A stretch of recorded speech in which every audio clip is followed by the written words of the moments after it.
بسم الله الرحمن الرحيم الحمد لله رب العالمين والصلاة والسلام على أشرف الأنبياء والمرسلين وعلى آله وصحبه أجمعين ومن تبعهم بإحسان إلى يوم الدين أما بعد.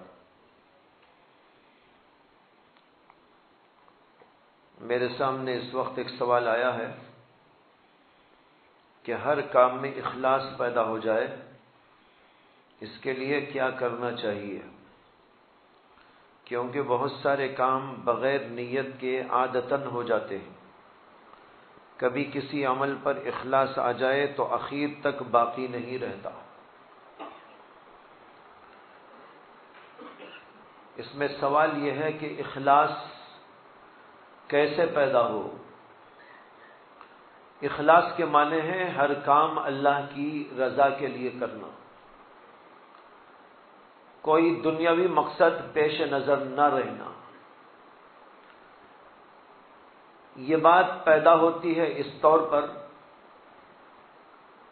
کہ آدمی یہ سوچ لے کہ میں جو کچھ بھی کروں گا اگر اللہ راضی نہ ہوا تو سب بیکار ہے. نماز، روزہ، حج، زکوٰۃ، ذکر، تلاوت یا اور کچھ بھی کرے، لیکن اگر اللہ راضی نہ ہوا تو میرا کرنا تو بالکل بیکار ہے، فضول ہے. اس لیے میں کسی اور کے لیے کیا کروں؟ جو کروں اللہ کی رضا کے لیے کروں. اس طرح آدمی اگر سوچے گا، سمجھے گا، غور کرے گا تو اس کے دل میں یہ بات پیدا ہو جائے گی کہ جو بھی کام مجھ کو کرنا ہے وہ صرف اللہ کے لیے کرنا ہے. اللہ ہی اجر دینے والا ہے، کوئی اور مجھے اجر دینے والا نہیں. حدیث میں آتا ہے کہ نبی اکرم صلی اللہ علیہ وسلم نے فرمایا کہ قیامت کے دن اللہ تبارک و تعالی ان لوگوں سے فرمائے گا جو اخلاص سے عبادت نہ کر کے کسی اور کے لیے کرتے تھے. اللہ تعالیٰ ان سے فرمائے گا کہ جن کے لیے تم نے کیا تھا انہی سے جا کر اپنا اجر لے لو. یہ حدیث ہے، حدیث کا مفہوم ہے. تو اس سے معلوم ہوا کہ جو کام اخلاص کے ساتھ یعنی صرف اللہ کی رضا کے لیے کیا جاتا ہے اللہ تعالیٰ اس کا اجر و ثواب عطا کرتے ہیں. آدمی بار بار اس کا تصور جمائے، سوچتا رہے، غور و فکر کرتا رہے، چلتے چلتے انشاءاللہ اس کے دل کے اندر اخلاص پیدا ہو جائے گا. دوسری بات جو اس کے اندر کہی گئی ہے وہ یہ ہے کہ ہم بہت سارے کام بغیر نیت عادتاً کرتے رہتے ہیں. لیکن اگر آپ نے شروع میں نیت کر لی کہ میں یہ کام اللہ کے لیے کر رہا ہوں، اللہ کی خوشنودی کے لیے کر رہا ہوں، تو اگر شروع میں یہ نیت کر لینے پر آپ کے لیے اخلاص مرتب ہو گیا، اس کا اخیر تک باقی رہنا ضروری نہیں. شرط یہ ہے کہ کسی اور کو خوش کرنے کی نیت نہ کرے. ایک بزرگ کا مقولہ یاد آ گیا. انہوں نے کہا کہ جب آدمی کام کرے لیکن وہ کسی اور کے لیے نہ کرے تو کسی اور کے لیے نہ کرے گا تو وہ جو ہوگا وہ اللہ ہی کے لیے ہوگا. سمجھ میں آئی نا بات؟ انہوں نے اس کے لیے دلیل دی ہے لا الہ الا اللہ سے. انہوں نے کہا جب آدمی نفی کرتا ہے غیر اللہ کی اور کہتا ہے لا الہ، نہیں ہے کوئی معبود، تو اب بچتا کیا ہے؟ الا اللہ. جب آدمی کہتا ہے کہ میرا اللہ کے سوا کوئی معبود نہیں تو کیا بچے گا؟ اللہ ہی بچے گا. اسی طرح جب آدمی یہ نیت کر لے گا، دل میں ٹھان لے گا کہ مجھے کسی اور کو خوش نہیں کرنا ہے، یہ دل میں رکھ کر اب جب بھی وہ عبادت کرتا جائے گا وہ اللہ ہی کے لیے عبادت ہے. تو اخلاص بھی بہت آسان ہے، مشکل نہیں ہے. اللہ تبارک و تعالی نے آسان بنایا ہے اور وہی کام ہم کو دیا ہے جو کام ہماری قوت میں ہے، طاقت میں ہے، استطاعت میں ہے. لا یکلف اللہ نفسا الا وسعها. اس لیے اس طرح سوچ کر سمجھ کر کرنے کی کوشش کریں، اللہ آسان فرما دے گا. دوسرا سوال یہ ہے ایک صاحب کا کہ گزری ہوئی زندگی کی معصیتیں بار بار یاد آتی ہیں اور گزری ہوئی باتیں من کو ستاتی ہیں، ان کو بھلا کر اب طاعت پر لگنا چاہتا ہوں، اس کا کیا حل ہے؟ معصیت یاد آتی ہے گزشتہ زمانے کی، یاد آتی ہے تو اس کو بھلانے کی کوشش اس طریقے پر کریں کہ آپ عبادت میں لگ جائیں، اللہ کا ذکر کیا کریں اور یہ سمجھیں کہ جو کچھ کے ہو گیا وہ سب نہ ہونی چیز تھی، نہ کرنا چاہیے تھا، لیکن مجھ سے سب کچھ ہو گیا۔ اس کے لیے سب سے پہلے تو توبہ ہے۔ جب آدمی توبہ کرتا ہے تو دل دھلتا ہے۔ حدیث میں آتا ہے کہ اللہ کے نبی علیہ السلام نے فرمایا التائب من الذنب کمن لا ذنب لہ، جو آدمی اپنے گناہوں پر توبہ کرتا ہے وہ ایسا ہو جاتا ہے اللہ کی نگاہ میں جیسے کہ کچھ نے گناہ ہی نہیں کیا، تو اس کا دل پاک ہو گیا، اس کا دل صاف ہو گیا، اس کے اعضاء صاف ہو گئے۔ اب جب صاف ہو گئے تو اس کے بعد اسے ان چیزوں پر غور و فکر نہیں کرنا چاہیے، دماغ کو ادھر نہیں لے جانا چاہیے، بلکہ اس کے بجائے دماغ کو اپنے اللہ کی طرف رکھنے کی، عبادتوں کی طرف رکھنے کی، اللہ کے ذکر کی طرف جو ہے چلنے کی عادت بنانا چاہیے۔ جب آدمی یہ نہیں سوچ کر ادھر سوچنا شروع کر دے گا، چلتے چلتے چلتے چلتے رفتہ رفتہ دل سے وہ چیزیں ختم ہوتی چلی جائیں گی اور صاف ہو جائیں گی۔ تو خلاصہ یہ ہے کہ ان چیزوں کو سوچ کر اپنے دل میں ابھارنا نہیں چاہیے۔ جو چیزیں ہو گئی اس پر لعنت کیجیے، ملامت کیجیے، توبہ کیجیے، استغفار کیجیے، کثرت سے استغفار کیجیے، لا حول ولا قوت الا باللہ بار بار پڑھیے، پھر اس کے بعد بس اپنے اللہ کی طرف لو لگا لیجیے۔ جب آدمی یہ سمجھے گا کہ جو ہوا وہ غلط ہوا تو غلط چیز کو یاد کر کے خوش کیوں ہوتا ہے آدمی؟ ظاہر بات ہے اس کے اوپر تو لعنت کرنا ہے، ملامت کرنا ہے اور اس سے نفرت کرنا ہے، اس سے کدورت اختیار کرنا ہے۔ جب آدمی اس سے یوں اپنے دل میں کدورت پیدا کر لے گا تو وہ سوچنے کی کیوں اپنے اندر بات پیدا کرے گا؟ بس یہ چیزیں ہیں کہ گناہ کو گناہ سمجھے اور اس کو لعنت و ملامت کا مستحق سمجھے اور دل سے نکال ڈالے، اور دل سے نکالنے کا طریقہ یہی ہے کہ اللہ کا ذکر کریں کثرت کے ساتھ اور عبادت میں اور اللہ کی طرف دھیان لگانے میں کوشش کریں۔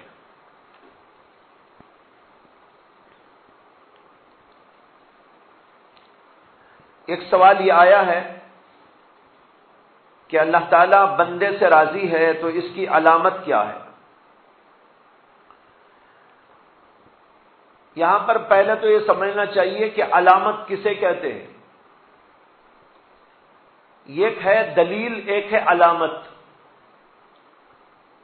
دلیل پر تو آدمی اطمینان کر سکتا ہے، لیکن علامت پر صرف امید کر سکتا ہے، اطمینان نہیں کر سکتا۔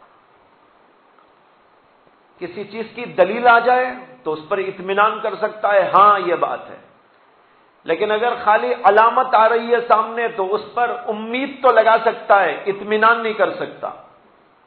اس تمہید کے بعد یہ عرض کروں کہ بزرگوں نے بہت سی علامتیں بتائی جس سے پتہ چلتا ہے کہ اللہ تعالیٰ بندے سے راضی ہے، اس کی عبادت سے راضی ہے، اس کے ذکر سے راضی ہے۔ اس کی ایک علامت تو یہ ہے کہ ایک نماز کے بعد دوسری نماز کی توفیق ملنا پہلی نماز کی قبولیت اور اللہ کی رضا کی ایک علامت ہے۔ اسی طرح ذکر کے بعد اللہ دوبارہ ذکر کی توفیق عطا فرمائے، یہ اس بات کی علامت ہے کہ اللہ تعالیٰ میرے ذکر سے راضی ہے۔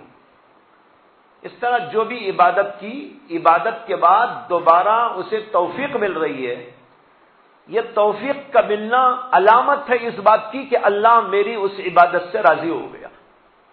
ایک تو یہ علامت، لیکن جیسے کہ میں نے کہا یہ علامت ہے، دلیل نہیں ہے۔ علامت سے امید کر سکتے ہیں انشاءاللہ اللہ میری عبادت قبول کر لیا ہوگا، اللہ میرے سے راضی ہو گیا ہوگا، لیکن آدمی اطمینان کر کے بیٹھ جائے اور کہے ہاں بھائی میری عبادت تو قبول ہو ہی گئی ہے، اس کی کوئی چانس اس میں نہیں ہے۔ اسی لیے بزرگوں سے منقول ہے کہ وہ عبادت پر عبادت، ریاضت پر ریاضت، ذکر پر ذکر اور مختلف دینی خدمات سب کچھ کرتے تھے، لیکن اس کے باوجود اطمینان تو کیا، ہر وقت پریشان بھی رہتے تھے کہ اللہ نے قبول کیا کہ نہیں کیا پتہ نہیں، ڈرتے تھے، گھبراتے تھے۔ اور قرآن کے اندر بھی آیا ہے کہ وَقُلُوبُهُمْ وَجِلَةٌ، کچھ لوگوں کا ذکر کرتے اللہ نے فرمایا ہے کہ وہ ایسے لوگ ہیں کہ ان کے دل کانپتے رہتے ہیں۔ وَقُلُوبُهُمْ وَجِلَةٌ، حضرت عائشہ صدیقہ رضی اللہ تعالی عنہا نے نبی اکرم صلی اللہ علیہ وسلم سے پوچھا کہ یا رسول اللہ، یہ آیت جن لوگوں کے بارے میں آئی ہے کہ ان کے دل کانپ جاتے ہیں، ان کے دل ڈر جاتے ہیں، اس سے مراد کون لوگ ہیں؟ شرابی لوگ، کبابی لوگ، زناکار لوگ، بدکار لوگ؟ کیا ان لوگوں کے بارے میں اللہ نے کہا ہے کہ وہ گناہ کر کے ڈرتے ہیں؟ اللہ کے نبی صلی اللہ علیہ وسلم نے فرمایا کہ نہیں، یہ ان بندوں کا ذکر ہے جو نماز پڑھتے ہیں، روزہ رکھتے ہیں، ذکر کرتے ہیں، عبادت کرتے ہیں، لیکن اس کے باوجود ڈرتے ہیں کہ اللہ نے اس کو قبول بھی کیا کہ نہیں کیا۔ تو دیکھیے کتنے اللہ والے ایسے ہیں کہ عبادت تو پوری کر رہے ہیں اور روز بروز بڑھتے جا رہے ہیں، لیکن پھر بھی ان کو اطمینان اس لیے نہیں ہے کہ پتہ نہیں اللہ کے پاس میں کیا ہوگا۔ تو علامت سے امید کرنا تو جائز ہے، اطمینان کرنا جائز نہیں کہ آدمی اس کے اوپر خوش فہمی میں مبتلا ہو کے بیٹھ جائے۔ ایک علامت یہ بتائی گئی۔ دوسری علامت یہ ہے کہ آدمی جو عبادت کر رہا ہے اس عبادت کو کرنے کے بعد اس کے دل میں فخر و غرور پیدا ہونے کی جگہ عاجزی، تواضع پیدا ہو جائے۔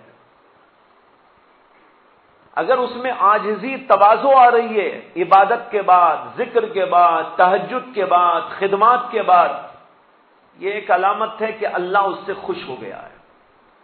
اور اگر اس کے بجائے ایک آدمی میں تکبر اور بڑائی اور عجب اور خود پسندی پیدا ہو رہی ہے، یہ علامت ہے اس بات کی کہ اللہ اس سے ناخوش ہے۔ اس لیے کہ عبادت کر کے آدمی کا تکبر میں اور خود پسندی میں مبتلا ہونا، گویا کہ اس عبادت سے وہ غلط رخ پہ جا رہا ہے، اور اس کے بجائے تواضع، انکساری آ جائے تو اس کی علامت ہے کہ وہ نیکی کی طرف بڑھ رہا ہے۔ اس لیے یہ بھی ایک علامت شمار کی جاتی ہے۔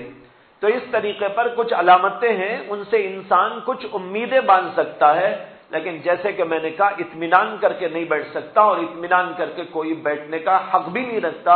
اسی لیے بڑے بڑے علماء، بڑے بڑے مشائخ، بڑے بڑے صوفیاء ایسے گزرے ہیں جو ہمیشہ کانپتے رہتے تھے، ڈرتے رہتے تھے، عبادت کر کے بھی ڈرتے رہتے تھے کہ پتہ نہیں اللہ کے پاس ہماری عبادت کا کیا مقام ہے، کیا درجہ ہے، قبول بھی ہوئی کہ نہ ہوئی۔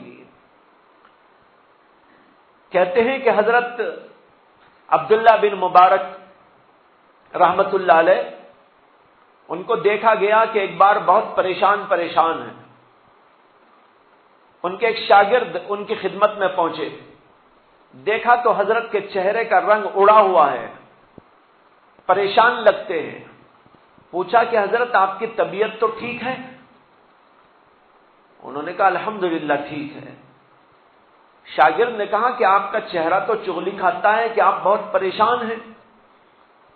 انہوں نے کہا نہیں ایسی کوئی بات نہیں، لیکن شاگرد نے پھر اصرار کیا اور کہا نہیں حضرت بتائیے کیا تکلیف ہے آپ کو، کیا پریشانی ہے؟ انہوں نے کہا بھائی کیا بتاؤں، آج رات میں نے ایک بڑی جرت کا کام کر لیا، اس لیے بہت پریشان ہوں۔ کہا کیا؟ کہا کہ آج رات تہجد پڑھنے کے بعد میں نے اللہ سے یوں کہہ دیا، اے اللہ میری یہ عبادت قبول کر لیجئے اور مجھ کو جنت عطا فرما دیجئے۔ ارے میں کہاں ہوں جنت کے قابل کہ اللہ سے پوچھ لیا میں نے جنت، کیا یہ جرت کا کام میں نے نہیں کیا؟ اس جرت کے کام پر مجھے اب افسوس ہو رہا ہے کہ میں نے ایسا کیوں کیا ہے۔ دیکھ رہے ہیں آپ، یہ ہیں اللہ والے، اپنی عبادت پر غرور کیا، تکبر کیا، فخر کیا، بڑائی کیا، ناز کیا، بلکہ اس کی جگہ تو نیاز ہی نیاز تھا ان حضرات کے پاس، حتیٰ کہ اپنے آپ کو عبادت کرنے کے باوجود جنت کا مستحق بھی نہیں سمجھتے تھے، اور جنت کا سوال کر کے ڈر رہے ہیں کہیں اللہ پکڑ کر لے کہ بھئی تیری ہمت ہو گئی کہ جنت پوچھنا ہے، یہ عبادت پر تجھے یہ ہمت ہو گئی ہم سے کہ جنت کا سوال کر رہا ہے۔ یہ تھے وہ حضرات۔ تو اس لیے میں نے تمہید میں آپ سے کہا یہ اطمینان کرنے کی چیز نہیں ہے، بس امید لگائی جا سکتی ہے۔ اللہ سے امید کرنا تو اچھی بات ہے، اللہ تعالیٰ ثواب دینے والے ہیں، اللہ ہماری بے تکی باتوں کو بھی کبھی قبول فرما لیتے ہیں، ہماری بے ڈھنگی عبادتوں کو قبول فرما لیتے ہیں، یہ بس اللہ کا کرم ہے، اللہ کا رحم ہے، اللہ کا فضل و احسان ہے، ورنہ ہماری عبادت تو کسی طور پر کسی چیز کے بھی قابل نہیں۔ مولانا روم رحمت اللہ علیہ نے ایک واقعہ لکھا ہے، اور اس سے انہوں نے ایک بہت اہم نتیجہ نکالا ہے۔ واقعہ مختصر یہ ہے کہ کسی زمانے میں بغداد کے علاقے کے اندر بڑا قحط پڑ گیا تھا۔ اس قحط کے زمانے میں ایک گاؤں اور دیہات کا رہنے والا آدمی نماز پڑھنے گیا، نماز پڑھ کے واپس آیا تو اسے راستے میں ایک گڑھا ملا، اس میں پانی ٹھہرا ہوا تھا، بہت زمانہ پہلے کبھی بارش کا پانی جمع ہو گیا، اس میں مچھر اڑ رہے تھے، گدلا ہو گیا تھا، بدبو بھی سی آ گئی تھی، لیکن اس کے دل میں آیا کہ یہ پانی جو یہاں پر ہے آج کے زمانے میں قحط میں یہ تو بہت بڑی نعمت ہے، لوگوں کے پاس تو پانی ہی نہیں ہے پینے کے لیے۔ اس کے دل میں آیا کہ یہ پانی سمیٹ کر کسی گھڑے میں ڈال دوں اور گھڑا لے جا کے بادشاہ کی خدمت میں پیش کر دوں تو بادشاہ خوش ہو جائے گا کہ بھئی ایسے قحط کے زمانے میں ایک گھڑا پانی تو لے آیا یہ آدمی، اور یہ گھڑے کا پانی دیکھ کر بادشاہ مجھے نواز دے گا اور میرا کچھ کام بن جائے گا۔ چنانچہ اس نے جا کر بیوی سے کہا میرے دل میں ایسا ایسا ہے۔ بیوی نے کہا رہے اس سے اچھی کیا بات، چلو ہم دونوں مل کر پانی چھان چھان کے ڈالیں گے گھڑے میں اور پھر تم لے کے اس کو چلی جاؤ۔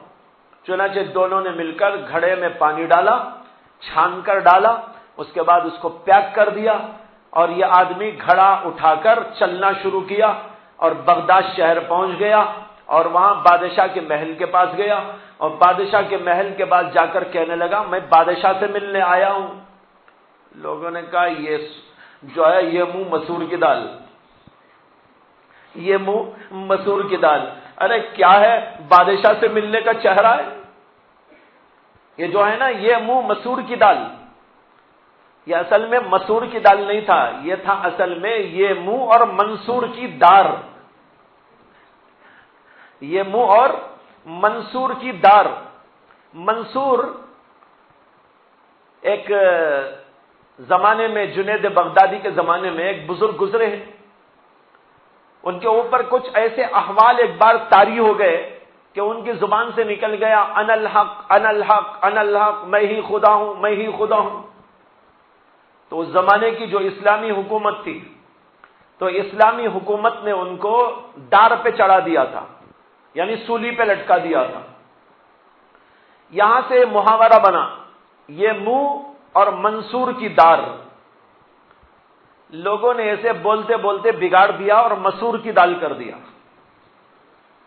حضرت تھانوی رحمت اللہ علیہ نے یہ تفصیل بیان کی ہے، اور انہوں نے یہ فرمایا کہ مجھے سمجھ میں نہیں آتا کہ مسور کی دال کون سی ایسی فضیلت کی چیز تھی کہ یوں کہتے ہیں کہ یہ منہ اور مسور کی دال، یہ اصل میں منصور کی دال ہے۔ تو خیر یہ تو لطیفہ بیچ میں آ گیا۔ تو بادشاہ کے لوگوں نے سیکیورٹی فورسز جو وہاں تھے انہوں نے اس کو روک دیا۔ اس نے بڑی منت سماجت کی، لجاجت کے ساتھ میں کہا کہ بادشاہ کو بہت دور سے تحفہ دینے کے لیے لایا ہوں، یہ میں پیش کرنا چاہتا ہوں، رحم کرو کرم کرو۔ اب بادشاہ کو جا کر لوگوں نے کہا کہ ایک بے وقوف آیا ہے، وہ ملنا چاہتا ہے آپ سے، ایسی ایسی باتیں کر رہا ہے۔ انہوں نے کہا ایسے بھائی ایسے ایسے بے وقوف تو کبھی کبھی ہی آتے ہیں، زیارت کبھی کبھی نصیب ہوتی ہے، بلا لو اس کو ہمارے پاس۔ اب اس کو لے جا کے بادشاہ کے سامنے کھڑا کر دیا. اس نے کہا کہ حضور بات یہ ہے کہ میں فلاں علاقے کا رہنے والا ہوں اور میں نے دیکھا کہ سب جگہ پر قحط پڑا ہوا ہے. مجھے خیال آیا کہ آپ کے ہاں بھی قحط کی وجہ سے بڑی پریشانی ہوگی. ہمارے ہاں ایک گھڑا پانی تھا، وہ آپ کی خدمت میں پیش کرنے لے کے آ گیا ہوں. اگر یہ تحفہ میرا قبول ہو جائے تو زہے قسمت. اب بادشاہ نے حکم دیا کہ بھائی اس کا گھڑا لے لو، کھولو. اب کھولا تو اس میں بدبو آ رہی تھی، گدلا سا پانی. بادشاہ تو کبھی ایسا پانی دیکھا بھی نہیں ہوگا، گدلا گندا، بدبو بھی آ رہی ہے اس کے اندر. بادشاہ بھلا کیسا اس گھڑے کو لے سکتا ہے، دیکھ سکتا ہے. بہرحال اس نے لے لیا اور اپنی اعلیٰ ظرفی سے، اپنے رحم و کرم اور فضل سے اس نے اپنے خادموں سے کہا کہ اس گھڑے کو لے جا کر ہمارے تحائف خانے میں رکھ دینا، جہاں تحفے رکھے جاتے ہیں وہاں پر اس کو رکھ دینا. اور پھر حکم دیا کہ ایک گھڑا بھر کے اشرفیاں ہماری طرف سے اس کو ہدیہ دے دینا. اب ایک گھڑا بھر کر اس کو اشرفیاں دے دی. اب اس کا کام تو بن گیا، لیکن بادشاہ نے چاہا کہ اس آدمی کی ذرا اصلاح بھی ہونی چاہیے، اس کا فخر بھی ذرا ٹوٹنا چاہیے. اب یہ تو سمجھے گا کہ میں نے کتنا بڑا کام کر دیا کہ بادشاہ کی پیاس کو بھی مار دیا اور بادشاہ کی محل کے اندر جو ہے گھڑا پہنچا دیا. میں نے بہت جو ہے زبردست خدمت کر دی. یہ اس کے ذہن میں آیا ہوا ہے، اس کو بھی صاف کرنا ہے. تو اس نے اپنے خادموں سے کہا کہ اس کو لے کر جاؤ اب یہاں سے، لیکن ذرا ہمارے پورے محل کا گشت بھی اس کو کرا دینا. اب اس کے بعد اس کو لوگوں نے کہا کہ بھائی پہلی دفعہ تم بادشاہ کے محل میں آئے ہو، اب پھر تم کو پتہ نہیں نصیب بھی ہوگا کہ نہ ہوگا. بہرحال تم آ ہی گئے ہو تو ذرا یہاں کی سیر بھی کر لینا، چلو ہم دکھاتے ہیں تم کو. اب اس کو لے کر سارا محل دکھانے لگی، ایسی چیزیں، یہ چیزیں، وہ چیزیں، ایسے ہی دکھاتے دکھاتے جہاں فوارے چھوٹ رہے تھے وہاں بھی لے کر گئے. صاف و شفاف چشمے ہیں اور ان کے اندر فوارے چھوٹ رہے ہیں، بڑا خوش منظر دکھائی دے رہا ہے. اب وہاں سے گزرتے ہوئے اس کے دل میں آ رہا ہے، ارے کتنا بے وقوف ہے تو، بادشاہ کے دربار میں ایسا زبردست پانی، صاف شفاف شیریں، اور تو یہ گھڑا لے کے آیا، وہ بھی ایسا گدلا، وہ گندا پانی بدبودار. تو نے بہت بڑا غلط کام کیا ہے. اب اس کے دل میں آ رہا ہے. مولانا روم نے یہ واقعہ لکھا اور کہا اسی طرح ہم لوگ جو اللہ کی شان میں گیت گاتے ہیں، عبادتیں کرتے ہیں، ریاضتیں اور مجاہدے کرتے ہیں، بعض لوگ یہ سمجھ جاتے ہیں کہ میں نے تو اللہ کے دربار میں ماشاءاللہ آج اتنے تہجد پڑھ دیے، میں نے اتنا ذکر کر دیا، میں نے ایسا اور ایسا کر دیا. فخر و غرور میں مبتلا ہو جاتا ہے. لیکن اگر اسے پتہ چل جائے کہ اللہ کے دربار میں کیسی کیسے لوگوں کی عبادتیں رکھی ہوئی ہیں، تب اسے شرم آئے گی کہ تو نے نماز پڑھ کر تو گناہ کا کام کیا. جیسے اس نے پہلے تو سوچا تھا میں نے بہت اچھا کام کیا، لیکن جب وہاں کے چشمے دیکھے اور وہاں کا صاف و شفاف شیریں پانی اس نے دیکھا، ملاحظہ کیا، تب اس کو سمجھ میں آیا تو نے کوئی اچھا کام نہیں کیا. یہ گھڑا اشرفیوں کا بھر کر دینے کے بجائے تجھے تو جوتے لگانے چاہیے تھے. گدلا گندا پانی بادشاہ کو پیش کیا. یہ الگ بات ہے کہ بادشاہ نے اپنی عالی ظرفی سے قبول کر لیا، ورنہ چاہتا تو تجھے سزا بھی دے سکتا تھا. اسی طرح ہر بندہ عبادت کرتے وقت یہ سمجھے ہماری یہ ناقص عبادت ایسی ہے اللہ ہمارے منہ پہ دے کے مار سکتا ہے، اس پر سزا بھی دے سکتا ہے، لیکن یہ اللہ کی شان کہ وہ ایسا نہیں کرتا. اللہ ہماری ٹوٹی پھوٹی عبادتوں کو قبول فرما لیتا ہے. دوسرا سوال اسی میں لکھا ہے، پریشانی، مصیبت اور آزمائش میں کیا فرق ہے؟ کوئی فرق نہیں ہے، تو الفاظ کا فرق ہے. پریشانی، مصیبت، یہ سب ایک دوسرے کی جگہ استعمال ہوتے ہیں. ایک سوال یہ آیا ہے کہ کلمہ طیبہ کے ذکر کے وقت سر کو ہلانے کا صحیح طریقہ اور اس کا شرعی نقطہ نظر کیا ہے؟ بہت اہم سوال ہے. اصل چیز اللہ کا ذکر ہے. اللہ کا ذکر دل سے بھی ہوتا ہے، زبان سے بھی ہوتا ہے. ایک کو کہتے ہیں ذکر قلبی، ایک کو کہتے ہیں ذکر لسانی۔ دل سے ذکر یا زبان سے ذکر، اتنا اگر آدمی کر رہا ہے تو ذکر ہو گیا۔ اصل ذکر تو دل میں ہوتا ہے، لیکن زبان سے بھی ذکر کریں تاکہ زبان بھی دل کا ساتھ دے۔ جب دونوں مل کر اللہ کا ذکر کریں یہ سب سے اعلیٰ ہے۔ اور اگر کسی کا دل ذکر کر رہا ہے زبان نہیں، یہ بھی ٹھیک۔ اور اگر کسی آدمی کا ذکر دل متوجہ نہیں، زبان ذاکر ہے، تو اس کا بھی ثواب ہے۔ اس لیے کہ ایک آدمی کی زبان تو بہرحال اللہ کا ذکر کر رہی ہے، لیکن افضل و بہتر یہ ہے کہ دل بھی متوجہ ہو اللہ کے ذکر میں اور زبان بھی اللہ کا ذکر کرنے لگے۔ یہ تو ہوا اصل ذکر۔ اب رہا یہ سوال کہ ذکر میں گردن ہلانا کیا ہے؟ یہ گردن اصل میں ہلانا نہیں ہے، ہلنا ہے۔ ہلانے اور ہلنے کا فرق تو معلوم نا، ایک ہے ہلانا، ایک ہے ہلنا۔ گردن خود ہلتی ہے، ہلانے کی ضرورت نہیں ہے۔ مثال کے طور پر اب میں بیان کر رہا ہوں تو کبھی میرے ہاتھ ہل رہے ہیں، میں ہلا نہیں رہا ہوں، ہل رہے ہوں۔ اس لیے کہ بیان کرتے وقت یہ خود بخود فطرتن ہو جاتا ہے۔ آپ نے بچوں کو قرآن پڑھتے ہوئے دیکھا ہوگا، جب قرآن پڑھتے ہیں تو ڈلتے ہیں، ان کو ارادہ بھی نہیں ہوتا لیکن خود بخود ڈلنے لگتے ہیں۔ اب یہاں کوئی سوال کرے کہ بھائی قرآن کریم پڑھنے کے وقت میں ڈلنے کی کیا حیثیت ہے؟ اس کا جواب یہ دیا جائے گا، ڈولیے نہیں، ڈل جائیے، کوئی بات نہیں۔ یعنی خود بخود جو ہو جائے تو کوئی بات نہیں۔ وجہ یہ ہے کہ بعض وقت کچھ کام کرتے وقت انسان کی فطرت کا تقاضا ہوتا ہے کہ وہ کچھ ایسی حرکتیں کرتا ہے، جیسے ابھی میں نے مثال دی، بیان کرتے وقت کبھی گردن ہلتی ہے، کبھی ہاتھ ہلتے ہیں، کبھی پورا جسم بھی ہلتا ہے۔ یہ جو ہے فطرتاً و طبعاً ہوتا ہے۔ اسی طرح آپ کسی سے بات کرتے ہیں تو بات کرتے وقت بھی کبھی انگلی دکھاتے ہیں، کبھی 2 انگلیاں دکھاتے ہیں، کبھی 5 انگلیاں دکھاتے ہیں، کبھی پورا ہاتھ اٹھاتے ہیں۔ یہ کوئی حیثیت نہیں رکھتا، یہ سب فطرتاً ہونے والی چیز ہے۔ جب ذکر کرتے ہیں تو ذکر کے وقت بھی آدمی کی کچھ گردن ہل جاتی ہے، مزے کی وجہ سے لذت آ رہی ہے، تو اس میں کوئی حرج کی بات نہیں۔ یہ اصل ہے، اتنا ہی ہے اس کی بات۔ باقی کیسا ہلائیں، تو اس میں بزرگوں نے جب دیکھا کہ بھئی لوگ گردن ہلاتے ہی ہیں تو انہوں نے کہا ذرا اس میں بھی نیت کر لو، ذرا اس میں بھی نیت کر لو تاکہ ہر کام اللہ کے لیے ہو جائے۔ اب گردن تو ہل ہی رہی ہے تمہاری، تو گردن کے ہلنے کو ذرا ہلا کر ذکر بنا دو۔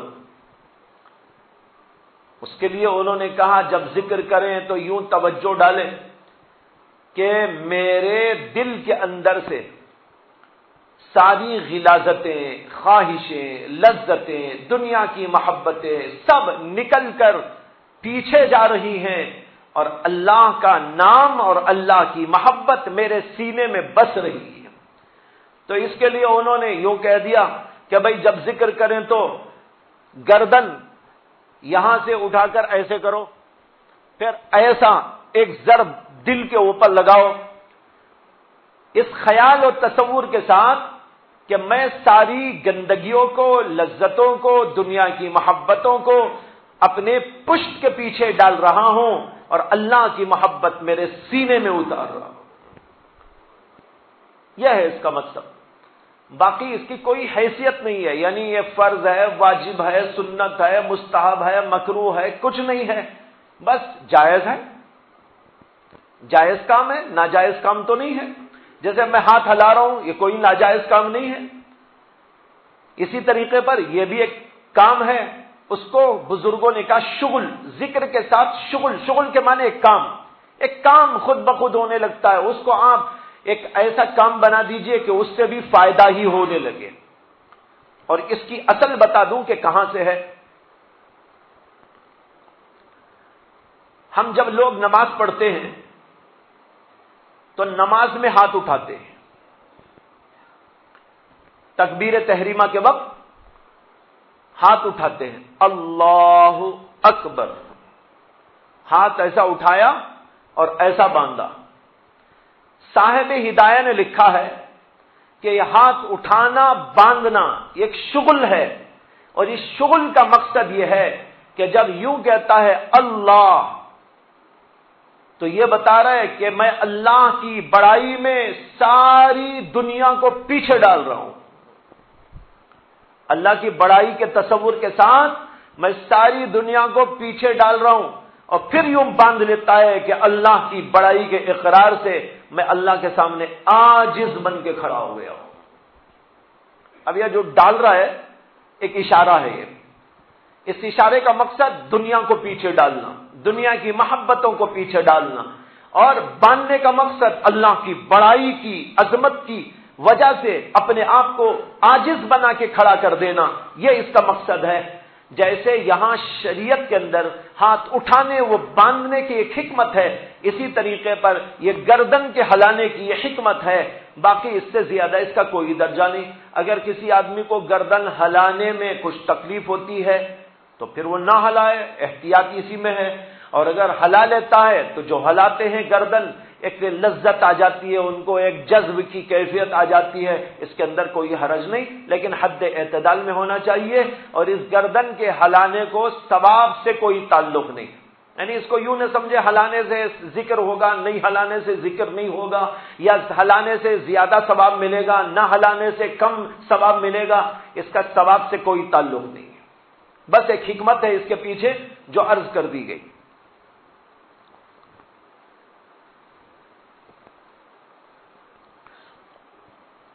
ایک سوال یہ آیا ہے کہ حفظ پڑھانے والے قرآن کے حلقے میں رہتے ہیں جو ہمیشہ اللہ کی رحمت کی آغوش میں رہتے ہیں، جو ہمیشہ اللہ کی رحمت برستی رہتی ہے، اس کے باوجود بد نظری وغیرہ ہوتی رہتی ہے، اور کبھی کبھی برے خیالات بھی آتے رہتے ہیں، اس کی کیا وجہ ہے اور اس کو دور کرنے کا طریقہ کیا ہے؟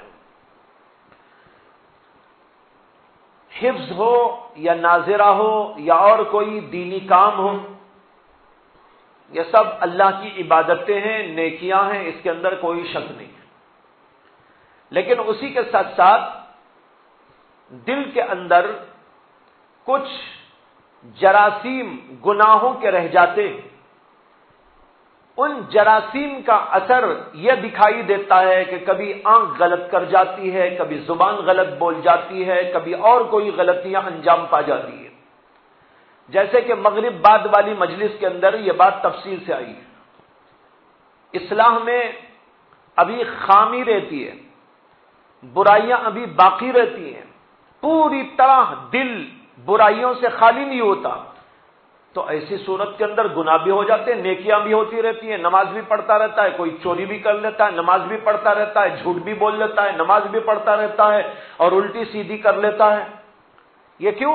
اس کے اندر نیکی کا جذبہ بھی ہے اور برائی کے جذبات بھی ہیں، دونوں جذبات اندر ہیں، جب تک وہ پوری طرح اپنے برے جذبات کو ختم نہیں کرے گا یہ کیفیت باقی رہے گی۔ اس کے لیے محنت کرنا چاہیے، اور محنت کی تفصیل بھی آپ کے سامنے مغرب کے بعد کچھ عرض کی گئی تھی، تو اس کے مطابق اپنے آپ کو ڈھالنے اور اپنی اصلاح کرنے کی کوشش کرتے رہنا چاہیے، اور یہ ظاہر ہے کہ ایک دم نہیں ہوتا، تھوڑا تھوڑا تھوڑا تھوڑا کر کر اپنے دلوں کو صاف کرنے کی ضرورت ہوتی ہے، نیکیوں کو بڑھاتے رہیں، گناہوں کو کم کرنے کی فکر کرتے رہیں، روز بروز توبہ، روز بروز استغفار، روز بروز صفائی کا اہتمام، جب یہ کرتے رہیں گے ایک نہ ایک دن انشاءاللہ دل پاک و صاف ہو جائے گا۔ بہرحال ہوتا اسی لیے ہے جو ابھی عرض کیا گیا کہ دل کے اندر گناہوں کے جذبات اور اس کے جرثومے باقی رہتے ہیں، جب تک وہ جرثومے پوری طرح ختم نہیں ہو جاتے اس وقت تک یہ سلسلہ باقی رہتا ہے۔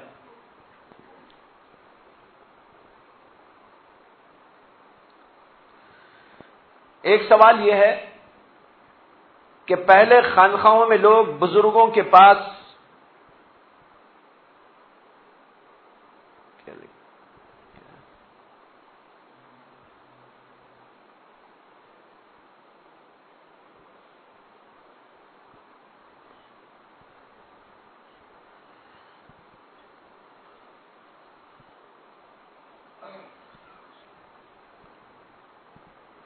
پاش کشی کچھ لکھا ہے، سمجھ میں نہیں آیا، چلا کشی ہوگا شاید، ہاں چلا کشی۔ پہلے خانقاہوں میں لوگ بزرگوں کے پاس چلا کشی کرتے تھے، آج لگ بھگ وہ مزاج ختم ہو رہا ہے۔ موجودہ دور میں اس کی کیا صورتحال ہوگی؟ یہ بات صحیح ہے کہ آج کے لوگوں کا مزاج مادیت کے غلبے کی وجہ سے، دنیا کی محبت کی وجہ سے، دنیا کی چیزوں ہی کی فکر اور لگن میں لگ جانے کی وجہ سے ان چیزوں سے بہت حد تک دور ہو چکی ہے۔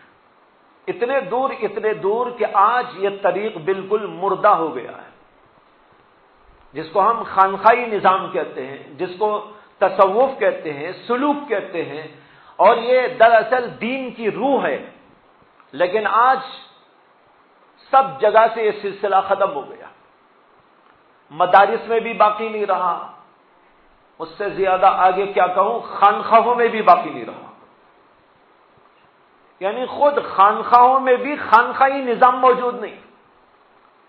حیرت ہوتی ہے، تعجب ہوتا ہے۔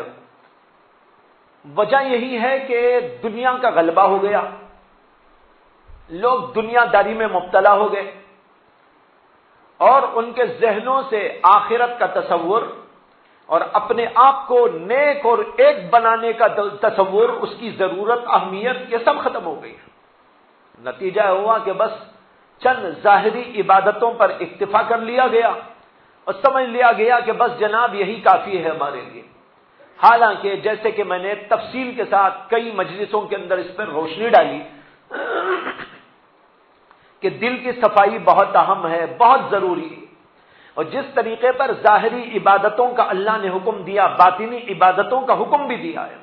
وَاشْكُرُوا لَهُ، اللہ کی شکر گزاری کرو، اللہ کے لیے صبر کرو،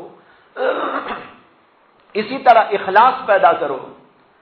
یہ سارے وہ احکامات ہیں جو دل سے متعلق، یہ چلا کشی کے بعد، بڑی محنتوں کے بعد لوگ حاصل کیا کرتے تھے، لیکن چلتے چلتے چلتے دنیا سے چیزیں رخصت ہوتی جا رہی ہیں۔ آج ضرورت ہے اس بات کی کہ ہم اس کو زندہ کریں۔ آپ سب مل کر ارادہ کرو کہ ہم زندہ کریں گے، تو زندہ ہو جائے گا۔ جب زندہ کرنے لوگ چلے آئیں گے تو زندہ خود بخود ہو جائے گا۔ ہماری یہی فکر ہے، اسی فکر کے تحت یہاں پر یہ مجلس کا سلسلہ جاری کیا گیا ہے کہ کچھ ایسے لوگ پیدا ہو جائیں جو رونے والے، گڑ گڑانے والے، تہجد میں اٹھ کر اللہ کو منانے والے، اللہ کے سامنے عز و نیاز کرنے والے، اور اللہ تبارک و تعالیٰ کے ساتھ اپنا گہرا تعلق اور اللہ کی محبت اور اللہ کی خشیت اور معرفت اپنے دلوں میں پیدا کرنے کے لیے محنت اور مجاہدہ کریں۔ ایسے لوگ یہاں پر تیار ہو جائیں۔ اگر سلسلہ شروع ہوگا اور ایسے لوگ پیدا ہوں گے اور یہ کام شروع کر دیں گے تو انشاءاللہ یہ سلسلہ جاری ہو جائے گا۔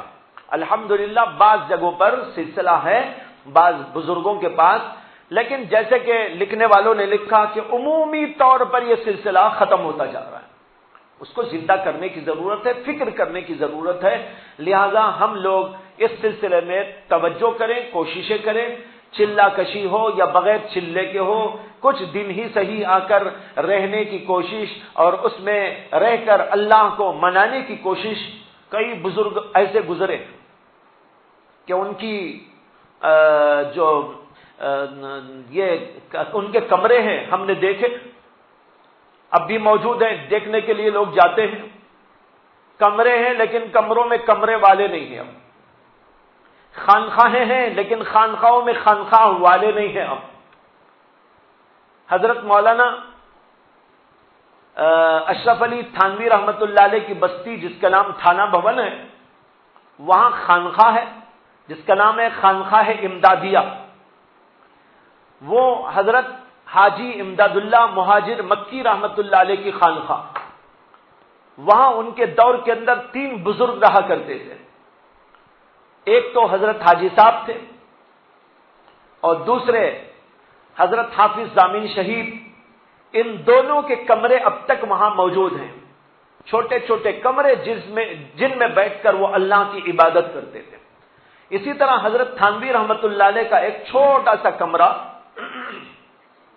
تھانہ بھون ہی میں ایک بزرگ شاہ ولایت کے نام سے گزرے، ان کا مزار ہے، ان کے مزار کے بازو ایک خانقاہ کا حصہ ہے، اس خانقاہ کے حصے میں ایک بہت چھوٹا سا کمرہ، اس کے اندر حضرت تھانوی رحمۃ اللہ علیہ، بالکل جنگل ہے، اس جنگل میں جا کر بیٹھ کر وہ عبادت کرتے تھے۔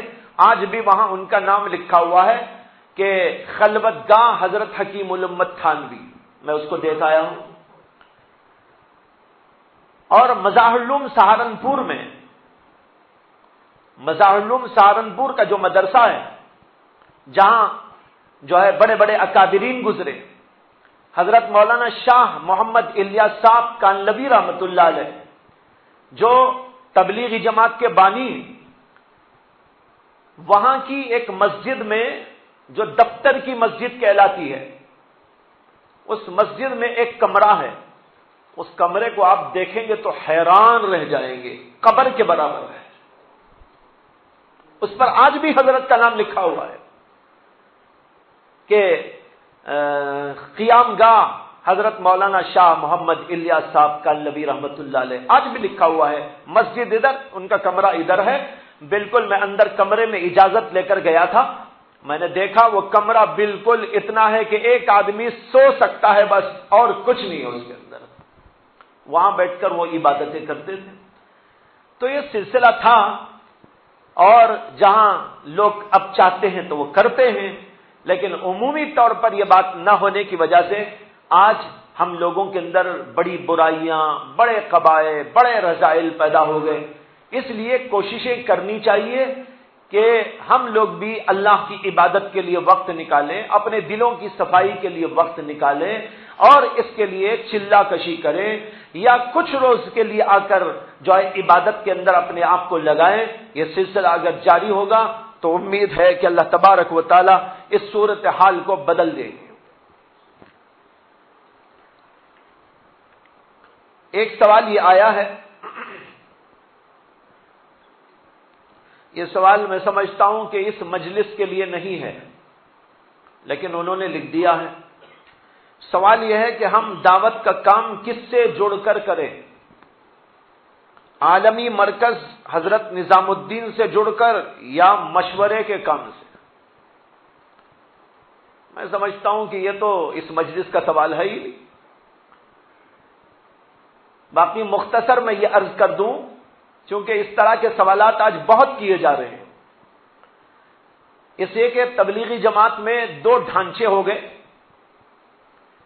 ایک شورا کے ماتحت کام کرنے والا اور ایک نظام الدین مرکز سے جڑ کر کام کرنے والا، اور دونوں کے درمیان میں کچھ رسہ کشی اور آپس میں اختلاف اور آپس میں تناؤ، یہ کچھ بڑھتا ہی جا رہا ہے۔ اس کی وجہ سے جو لوگ کام میں جڑے ہوئے ہوتے ہیں ان کو کچھ پریشانی ہوتی ہے کہ بھائی ہم کیا کریں۔ ان لوگوں سے میری صرف ایک درخواست ہے کہ آپ کام کو مقصد بنائیں، آپ کام کو مقصد بنائیں، ہمیں کام کرنا ہے، ان کے ساتھ ہو ان کے ساتھ ہو، مقصد ہمارا کام ہونا چاہیے۔ اس لیے کہ دونوں طرف کی جو جماعتیں ہیں، کام تو ان دونوں کا ایک ہی ہے، کام میں کوئی فرق نہیں ہے۔ باقی نظریاتی طور پر کسی مسئلے میں اختلاف وہ اپنی جگہ پر ہے، لیکن جو کام ہے وہ کام میں تو کوئی اختلاف نہیں، ان کو بھی دین کا کام کرنا ہے، ان کو بھی دین کا کام کرنا ہے۔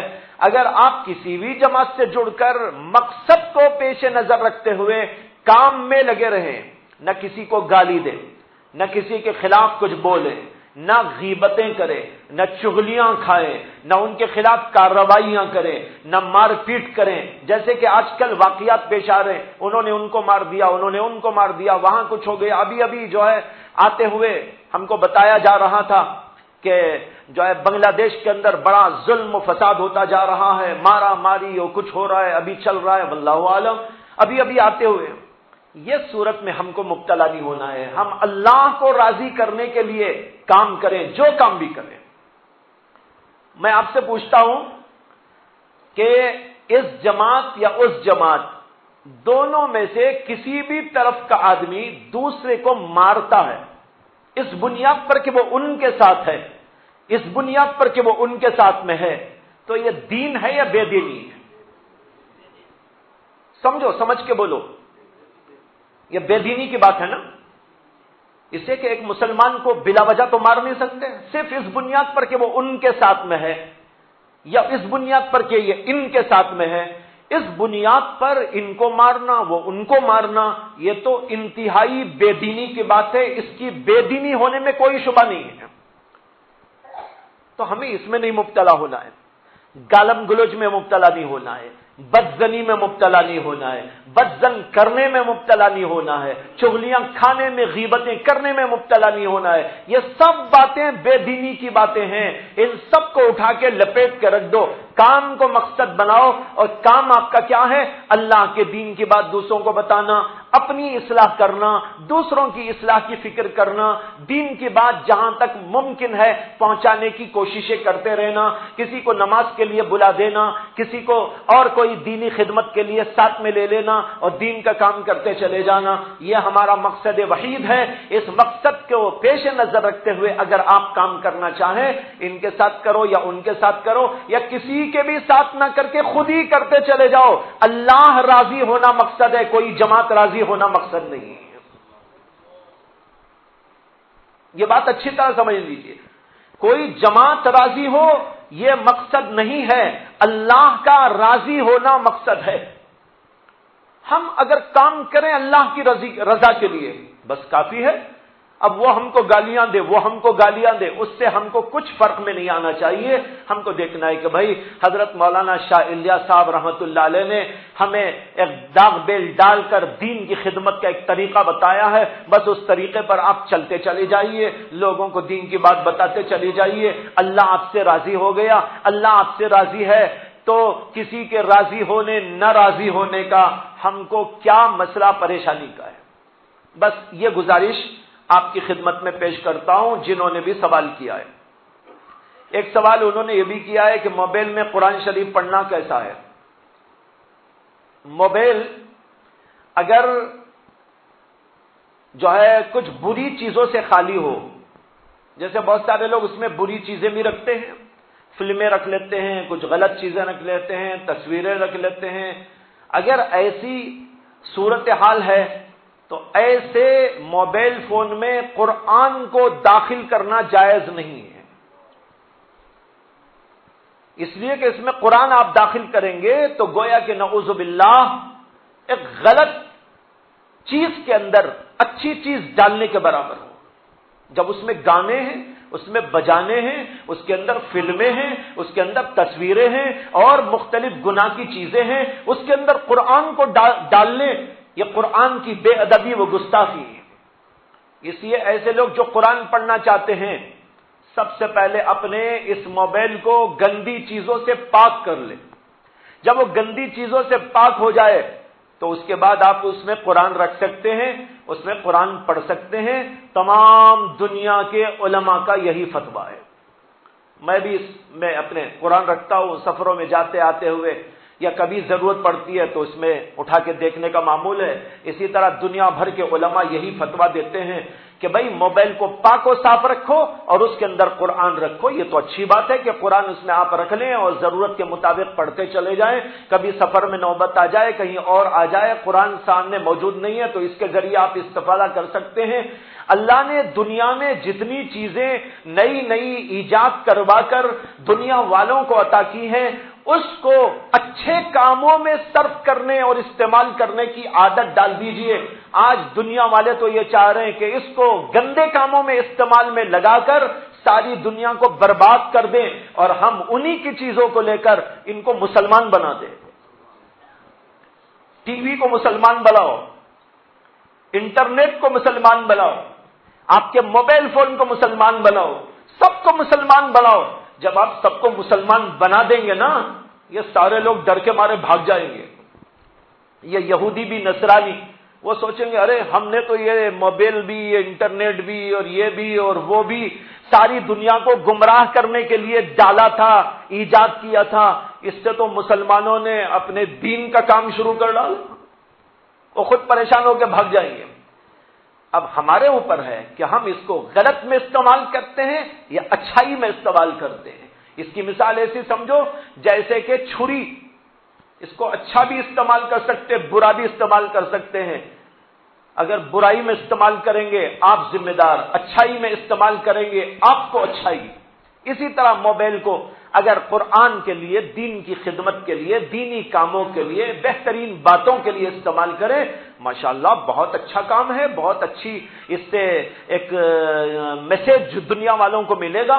اور اگر نعوذ باللہ اس میں کچھ گناہ کی وہ گندی باتیں ہیں تو پھر یہ گناہ کی بات ہے، اور اس میں قرآن ڈالیں گے تو اس کی وجہ سے قرآن کی بے ادبی، وہ گستاخی ہوگی۔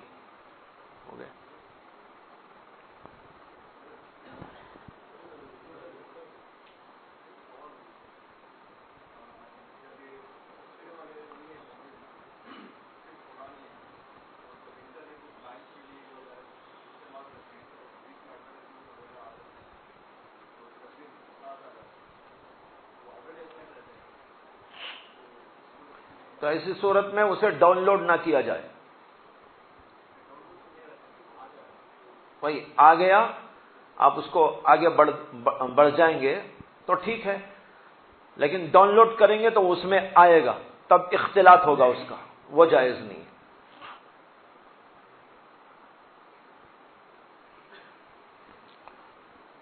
ایک صاحب نے سوال لکھا ہے کہ میرا دل چاہتا ہے فلم دیکھنے کو چاہتا ہے، اس سے بچنے کے لیے کیا کروں؟ دیکھیے، ایک ہے دل کی چاہت، آپ اس وقت یہ سوچا کریں، ایک ہے میرے رب کی چاہت، ایک ہے میرے دل کی چاہت، ایک ہے میرے رب کی چاہت۔ میری چاہت پر عمل کروں یا میرے رب کی چاہت پر عمل کروں؟ آپ کا دل کیا جواب دے گا؟ دل کہے گا کہ بھائی نعوذ باللہ، میرے دل کی کیا چاہت؟ میرے رب کی چاہت ہے، اس پر عمل کرنا ہے۔ رب کی چاہت یہ ہے کہ آپ نہ دیکھیں، آپ کے دل کی چاہت یہ ہے کہ فلم دیکھیں، آپ کہیں کہ میں نہیں دیکھوں گا اس لیے کہ میرا رب نہیں چاہتا کہ دیکھو۔ ایک آدمی کو ایک عورت سے عشق ہو گیا، اس نے کہا کہ فلاں جو چیز ہے وہ آپ نہ استعمال کریں۔ مثال کے طور پر سمجھ لیجئے، مثال کے طور پر بول رہا ہوں، ایک عورت نے کسی سے کہا کہ شوہر سے کہا کہ اگر تم مجھے چاہتے ہیں تو سگریٹ نہ پیے۔ اب اس آدمی کو اپنی بیوی کی بڑی چاہت تھی، بڑی محبت تھی۔ اب اس کا دل چاہتا ہے سگریٹ پینا، بیوی چاہتی ہے سگریٹ نہ پینا۔ اب یہ سچا عاشق ہے بیوی کا تو کیا کرے گا؟ پیے گا نہیں پیے گا؟ چھوڑ دے گا نا؟ اس لیے کہ بیوی کہہ رہی ہے، اور کہہ رہی ہے کہ اگر تم مجھے چاہتے ہو تو سگریٹ نہ پیو، وہ فوراً چھوڑ دے گا۔ بھائی ایک بیوی کے لیے ایک آدمی اپنے نفس کی قربانی دے سکتا ہے تو کیا رب کے لیے نہیں دے سکتا؟ بے شک دے سکتا ہے، اور دینا چاہیے۔ اللہ سے بڑھ کر کون ہے؟ جس نے ہم کو عقل دی، جس نے ہم کو کھانا دیا، جس نے ہمیں پینا دیا، جس نے ہمیں ہر وقت نواز رہا ہے، ہم اس اللہ کی نہ مان کر، اس کی چاہت کو پورا نہ کر کے اپنی چاہت کو پورا کرنے کی فکر کیوں کریں؟ بس اس وقت یہی آپ دل کے اندر مراقبہ کیا کریں، میری چاہت، میرے رب کی چاہت، کس کی چاہت پر عمل کروں؟ انشاءاللہ فوراً ہی آپ کا دل کہے گا کہ مجھے تو میری چاہت پر نہیں، میرے پروردگار کی چاہت پر عمل کرنا چاہیے۔ ایک سوال ہے، گناہ کبیرہ کا ارتکاب کرنے کے بعد ولی بن سکتا ہے کیا؟ ایک آدمی اللہ کا ولی ہے، گناہ اس سے ہوا، اگر وہ فوراً توبہ کر لیتا ہے تو اس کا گناہ معاف ہو جائے گا، اس کی ولایت برقرار رہ سکتی ہے۔ التائب من الذنب کمن لا ذنب لہ۔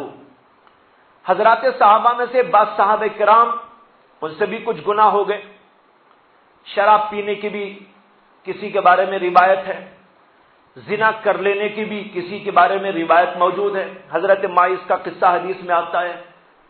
اب دیکھیے، یہ تو اللہ کے ولی تھے، ان سے بڑا کون ولی؟ سارے دنیا کے ولی ایک طرف، ایک صحابی ایک طرف، تو صحابی کا پلڑا ولایت میں سارے دنیا کے ولیوں سے بھاری پڑ جائے گا۔ ایک دفعہ ایک صاحب حضرت شیخ عبد القادر جیلانی رحمت اللہ علیہ کے پاس میں آئے اور آ کر کہا کہ میرا سوال یہ ہے کہ حضرت امیر معاویہ رضی اللہ عنہ کا مقام زیادہ ہے یا عمر بن عبدالعزیز کا مقام زیادہ ہے؟ عمر بن عبدالعزیز صحابی نہیں ہے لیکن بہت بڑے آدمی تھے، بڑے متقی، بڑے عابد، بڑے زاہد، امیر المومنین وہ بھی۔ تو اس نے دونوں کو پیش کیا، امیر معاویہ اور عمر بن عبدالعزیز، ان دونوں میں کس کا مقام زیادہ ہے؟ تو حضرت شیخ عبد القادر جیلانی رحمت اللہ علیہ کو غصہ سا آ گیا۔ انہوں نے کہا کیا بے ڈھنگا سوال ہے؟ ارے بھائی، صحابی کا مقام تو وہ مقام ہے کہ حضرت امیر معاویہ نے جب اللہ کے نبی علیہ الصلوۃ والسلام کے ساتھ جہاد کیا اور ان کے گھوڑے کی نکیل میں اس موقع پر جو گرد و غبار لگ گیا تھا، عمر بن عبدالعزیز تو اس گرد و غبار کے بھی برابر نہیں۔ ان کے برابر تو کیا ہوتے، ان کے گرد و غبار، ناک کا گرد و غبار اس کے بھی برابر نہیں۔ تو صحابہ کا بڑا مقام ہوتا ہے۔ اب دیکھیے کتنے بڑے صحابہ، لیکن اس کے باوجود ان سے کچھ گناہ ہو گیا، لیکن اللہ کے نبی صلی اللہ علیہ وسلم کے پاس وہ لوگ آئے اور انہوں نے اپنے اوپر وہ سزا جاری کرائی، توبہ استغفار کیا، ان کا مقام برقرار ہو گیا۔ لیکن ایک آدمی گناہ پر گناہ، گناہ پر گناہ کرتا چلا جائے، اس کی ولایت برقرار نہیں رہ سکتی، اس لیے کہ گناہ پر گناہ کرتا جا رہا ہے، اسے احساس تک نہیں ہے۔ جو گناہ پر گناہ کرتا رہے، توبہ استغفار نہ کرے، وہ اللہ کا ولی کیسے ہو سکتا ہے؟ اللہ کا ولی اسی کو کہتے ہیں جو گناہ سے بچتا ہے، اللہ کے احکام پہ چلتا ہے۔ جو آدمی اللہ کے احکام کو توڑنے والا، وہ کبھی بھی اللہ کا ولی نہیں ہو سکتا۔ یہ بات طے شدہ ہے۔ ہو گئے؟ یہ چند سوالات کے جوابات آپ حضرات کے سامنے پیش کر دیے گئے۔ وقت بھی کافی ہو چکا ہے، ابھی آپ حضرات کو آرام کرنا ہے، لہذا اس وقت دعا کرتے ہیں اور مجلس کو برخاست کرتے ہیں۔ اللہ تعالیٰ آپ سب کے جمع ہونے کو قبول فرمائے۔ جو کچھ سنا گیا، سنایا گیا، اس کے اوپر عمل کی اللہ توفیق عطا فرمائے۔ رات میں اٹھیں اور جتنا ہو سکتا ہے اللہ کو راضی کرنے کی فکر کریں۔ یہاں آنے کے اس وقت کو ضائع ہرگز نہ کریں، بلکہ اس کو بڑا غنیمت سمجھ کر اللہ تعالیٰ سے تعلق کو جوڑنے کی کوشش کریں۔ تہجد پڑھیں، کچھ تلاوت کریں، ذکر کریں، روئیں اور گڑ گڑائیں۔ رونا بھی اللہ کی ایک عبادت ہے۔ حضرت شیخ عبد القادر جیلانی رحمت اللہ علیہ کے بارے میں آتا ہے کہ جب وہ کعبۃ اللہ گئے تھے تو وہاں پر انہوں نے کہا کہ بھائی میں کعبۃ اللہ میں ہر قسم کے عابد کو اور ہر قسم کی عبادت کو دیکھ رہا ہوں۔ طواف کرنے والے طواف کر رہے ہیں، ذکر کرنے والے ذکر کر رہے ہیں، تسبیح پڑھنے والے تسبیح پڑھ رہے ہیں، تلاوت کرنے والے بھی یہاں پر موجود ہیں، نماز پڑھنے والے بھی یہاں موجود ہیں، لیکن میں یہ بھی دیکھ رہا ہوں ایک عبادت ایسی بھی ہے جو یہاں پر نہیں ہے۔ لوگوں نے کہا حضرت وہ کون سی عبادت؟ انہوں نے کہا وہ عبادت ہے رونے کی عبادت، مجھے یہاں کوئی رونے والا نظر نہیں آتا۔ اس کے بعد حضرت نے اپنا سر کعبۃ اللہ کی چوکھٹ پہ رکھا اور اللہ کے سامنے گڑ گڑا کر رونا جو شروع کیا، سارے وہاں کے لوگوں کو رونا آ گیا۔ تو رونا بھی بہت بڑی عبادت ہے، اس لیے جتنا ہو سکتا ہے اللہ کے سامنے روئیں، گڑ گڑائیں۔ رونا آئے تو روئیے، اگر رونا نہ آئے تو رونے کی صورت بنا لیجیے۔ رونا غیر اختیاری فعل ہے، کبھی رونا آ جاتا ہے، کبھی چاہے تو بھی نہیں آتا۔ اس کے لیے یہ کہا گیا رونا آئے تو رو، اگر رونا نہ آئے تو رونے کی صورت بنا لو۔ اللہ کو یہ صورت بھی بہت پسند آتی ہے۔ اللہ تعالی ہم سب کو ہدایت و توفیق عطا فرمائے۔ وآخر دعوانا ان الحمد للہ رب العالمین۔ اللهم صل على سيدنا محمد وعلى آل سيدنا محمد وبارك وسلم۔ ربنا آتنا في الدنيا حسنة وفي الآخرة حسنة وقنا عذاب النار۔ ربنا لا تزغ قلوبنا بعد إذ هديتنا وهب لنا من لدنك رحمة إنك أنت الوهاب. ربنا تقبل منا إنك أنت السميع العليم وتب علينا إنك أنت التواب الرحيم. سبحان ربك رب العزة عما يصفون وسلام على المرسلين والحمد لله رب العالمين.